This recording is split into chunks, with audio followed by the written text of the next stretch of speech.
This morning I was at the Housing, Homelessness and Fair Work Committee, and I was able to successfully get agreed with the committee 2 amendments which I had proposed. One was in relation to town centres funding.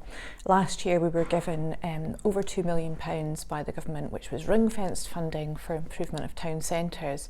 But what we discovered was that although we had lots of potential projects, we didn't have a strategy or a way of prioritising those projects.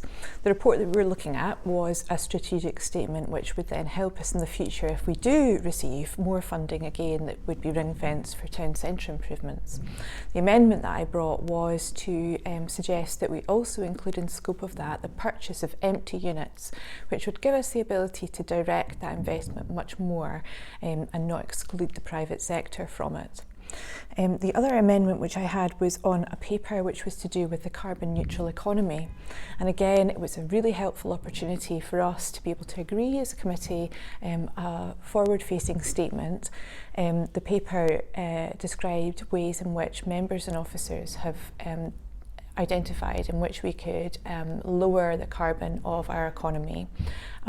However, I could see that there were some areas in where we were able to improve that as Green councillors, because although it's fabulous that many parties are now coming on board with the idea of lowering our carbon as a society, we have been steeped in this for years and can actually add quite a lot of value as Green councillors by offering improvements.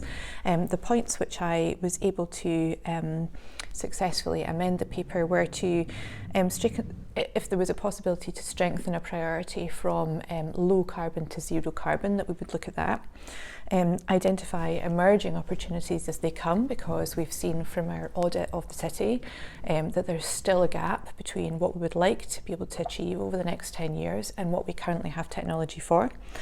Ensuring that associated and indirect carbon impacts are taken into account, so that we don't just count the impact that takes place in the city, but we count the impact that our city causes and that comes to us.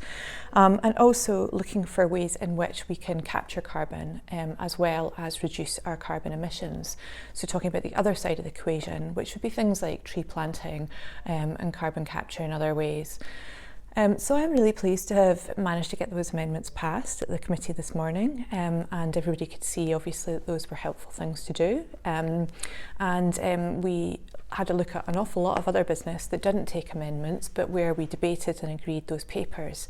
You can have a look at those online and you can rewatch the webcast, and I'll include a link to that below this video.